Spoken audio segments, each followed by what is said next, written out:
செரிமானம் சார்ந்த பிரச்சனைகளான அஜீரணம், நெஞ்செரிச்சல், வயிறு உப்புசம் போன்ற பிரச்சனையால் அவதிப்படுறவங்க இந்த பப்பாளி பழத்தினை சாப்பிட்டு வர மிகவும் நல்லது.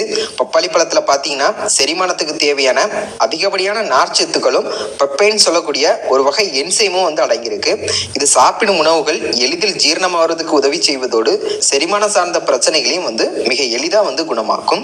2, நோய் எதிர்ப்பு சக்தியை அதிகரிக்கும்.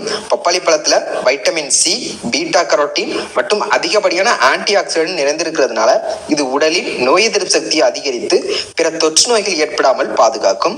அடிக்கடி சளி, காய்ச்சல், இருமல் போன்ற பிரச்சனையால் அவதிப்படுறவங்க இந்த பப்பாளி பழத்தினை சாப்பிட்டு வர இது போன்ற பிரச்சனைகள் வருவது தடுக்கப்படும். 3, இருதய ஆரோக்கியத்திற்கு மிகவும் நல்லது. பப்பாளி பழத்துல பார்த்தீங்கன்னா கொலஸ்ட்ராலை குறைக்கக்கூடிய நார் சத்துக்களும் இருதய துடிப்பை சீராக்கக்கூடிய பொட்டாசியம் சத்தும் நல்ல அளவில் இருக்கிறது. தொடர்ந்து பப்பாளி பழத்தை சாப்பிட்டு வரும்போது இருதயத்தில் கொழுப்புகள் படிவது